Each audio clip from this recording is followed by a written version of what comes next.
Hey, what's up guys? Welcome back. Today we're going to be testing out some of these mini V-mount batteries. These are the batteries that I've been using, and some of these I prefer to use more than others for certain reasons, but the results after I tested these batteries out kind of varied from battery to battery on different things, like whether I use it on a light or a cinema camera like this. And I often use batteries like this one with the power delivery for my Sony FX3, because this makes it where you can actually power your camera without losing any internal battery. And surprisingly, this is not the most expensive battery here. So let's go ahead and go over the differences between these, because not all these batteries are built the same. So let's jump into it. AndyCine at work now. This ZGCine battery just died on me on a shoot at 47%. It went out, so I'm switching over to the AndyCine now. So these batteries also vary in cost a little bit, and the price going up doesn't necessarily mean it's a better battery. The most expensive battery that I have here is $330, and the cheapest battery that I have here is actually this Moman Power 99 battery, and this one is $149, but there are some key differences between these two middle batteries that make them some really good options, and of course they're middle of the road as well. So let's go ahead and key in some of these differences, and then I'll tell you which one I recommend at the very end. So let's dive into the first one. Okay, so we have four batteries here that we're going to be comparing. We have the Moman Power 99 battery. This one is the cheapest and the smallest battery out of these, but don't count it out, it does have some really good features. So this battery comes in at $149. Next we have the AndyCine 95S. Now this is a really cool battery as well. It has a bunch of ports on it, and it actually has some cool features that you could control the battery through here on the front dials. This battery actually ties the cheapest battery here, the Moman, at $149. So very good value for this battery. It's the same price as the Moman, you know, roughly about the same size as well, but just slightly thicker whenever you're looking at it from the side. Next up we have the ZGCine V99 battery, and this battery is really cool because you can charge it with USB-C and it has USB-C power delivery, but it is $20 more than these. It's $169 for this battery, but I do have another video on this one, and really cool color LCD screen on here as well. Next up we have the biggest and the most expensive and heaviest battery here. This is the Core SWX Hypercore Power 9. It's one of their Neo batteries. It's not the slim one. This is just the regular Neo 9, but they do have some slimmer batteries that they make now. But I got this battery for a kit that was about $700. It came with two of these batteries, and it came with this dual charger that you can actually charge both of your batteries together. So basically it came with this charger for free whenever you bought the two batteries, just the way that I bought it. So good value in that regards, but I'll tell you why I like this battery in just a few.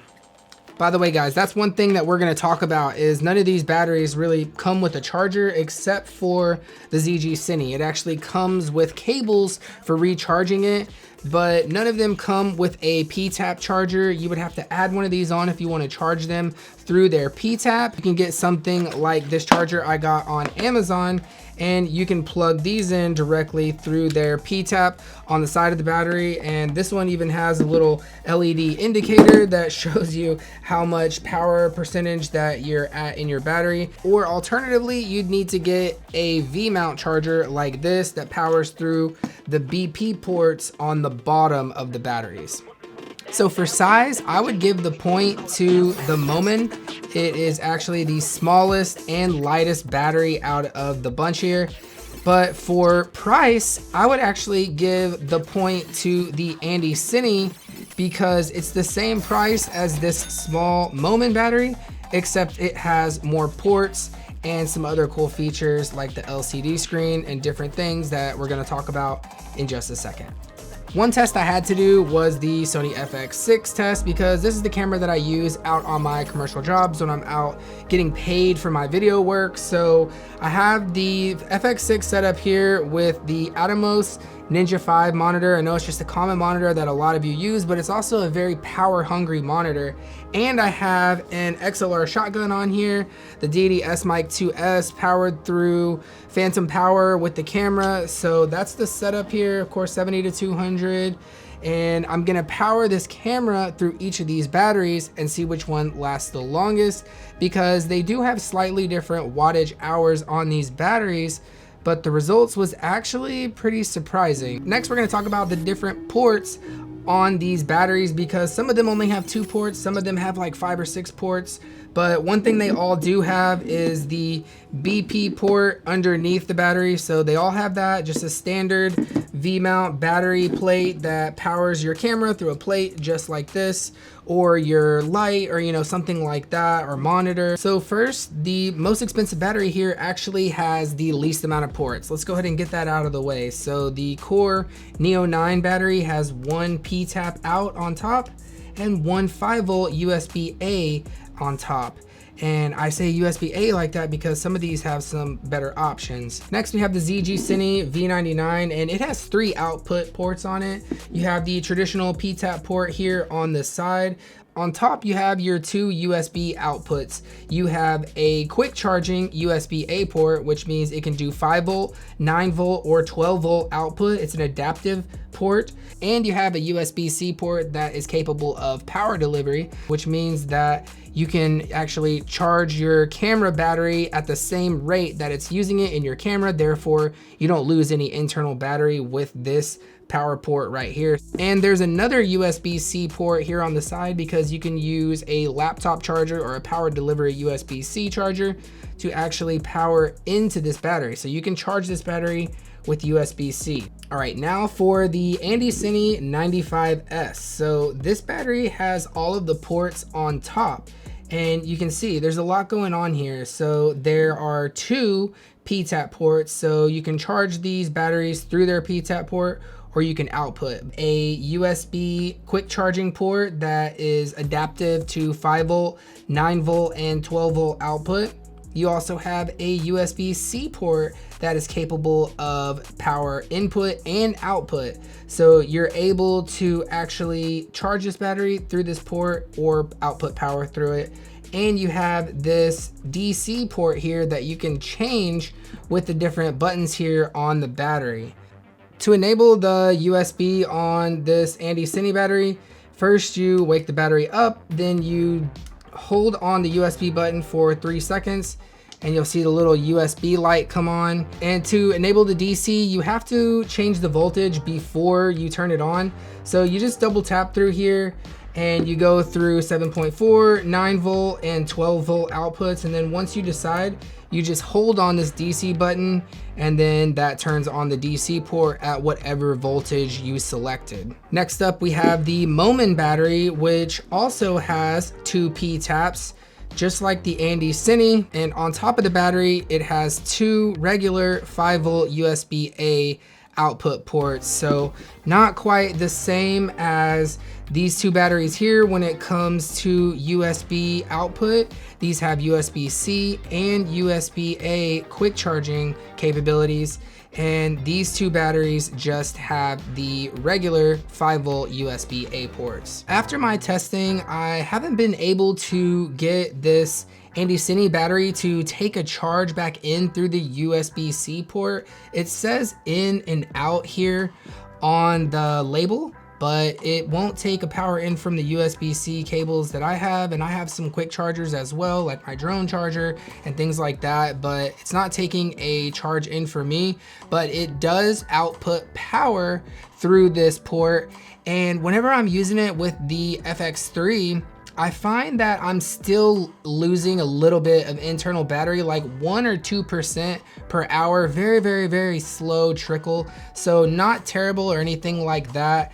But with the power delivery on the ZGCine, I find that this USB-C port actually works perfectly, and I don't lose any power inside my FX3 whenever I'm shooting with this USB-C port on the ZGCine.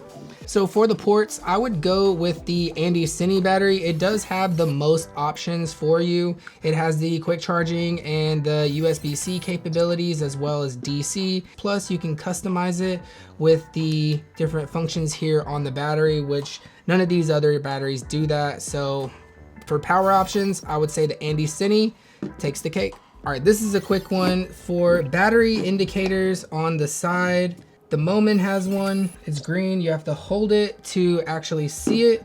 It doesn't just stay on.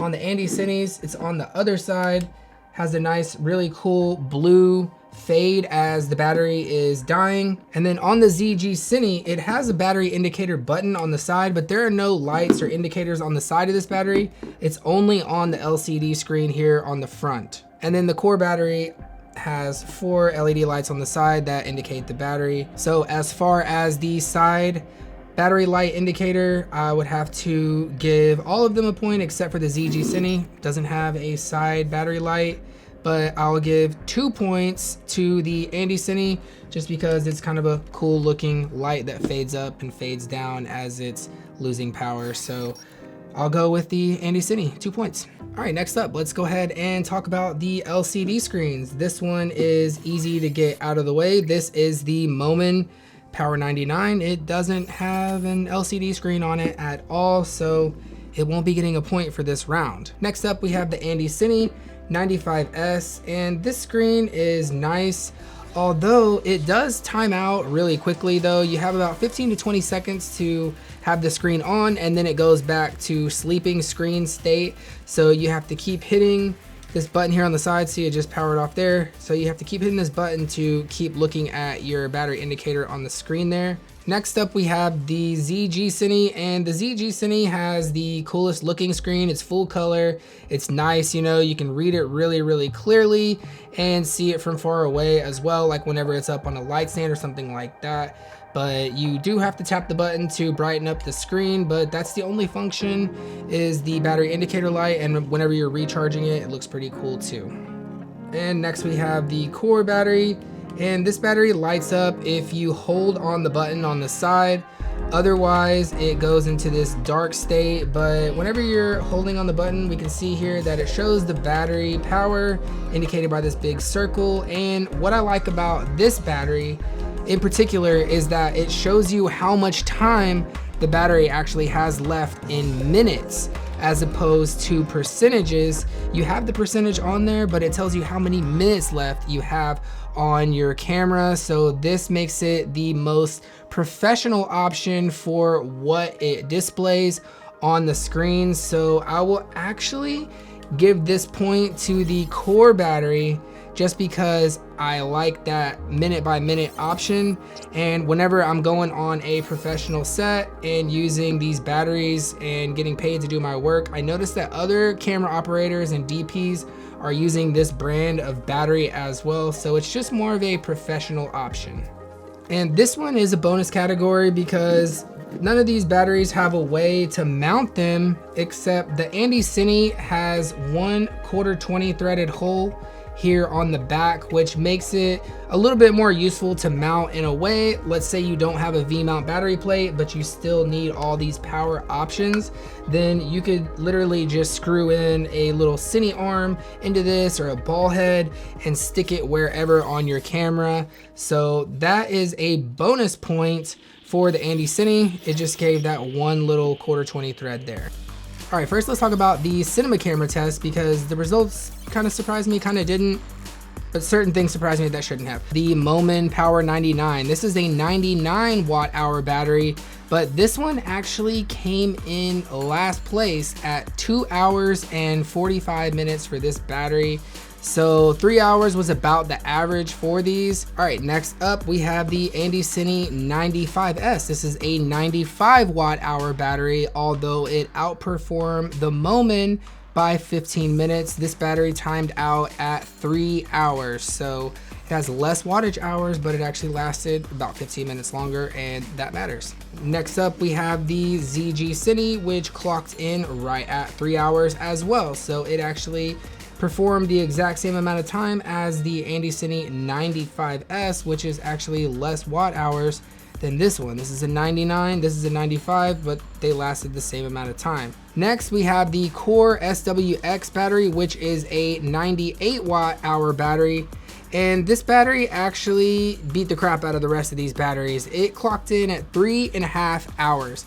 I don't know how or why, but the same exact camera, same settings, but it outperformed these other batteries by half an hour, even 45 minutes longer than this small Moman battery right here. So very, very professional power options, long lasting power options. And I appreciate the fact that it has the time remaining on the screen here. So you really get that accurate feel for when your battery is getting really, really low. So when it comes down to long lasting power, I have to give it to the Core SWX. It is the most expensive, but it does last the longest for some strange reason. Whatever they got going inside there just works. All right, this test actually surprised me more than anything else because I use these batteries on my lights as well, like on my Aputure 60X.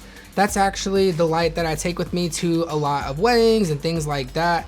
But I use these batteries to power that light, and I noticed something funky, you know, during a couple times where I was powering these lights for an interview, and some of them cut off out of nowhere, even when it said that there was power still in the battery. So I wanted to do this test to see which one of these batteries I could comfortably rely on whenever I'm shooting like an event and I don't want my light to kick off in the middle of someone's speech. So let's go ahead and talk about the differences between these because it's actually kind of shocking. The Moman lasted 55 minutes and it cut off whenever the battery indicator light was down on the first one out of the 5 lights that it has here on the side. So you don't really know when this one's gonna cut off.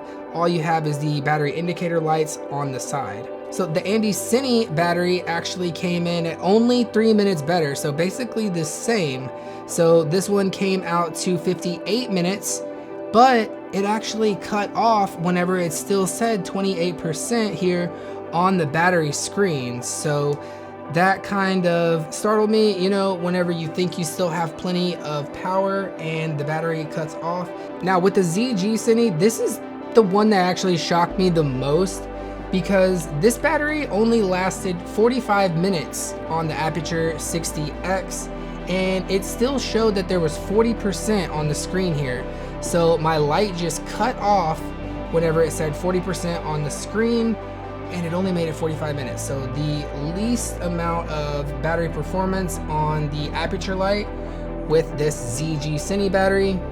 And the Core SWX battery actually made it 1 hour and 5 minutes. So it made it just a little bit longer than these other batteries, but it said it had 13% remaining on the screen here whenever the light died. So for powering a light, I have the Core coming in first place.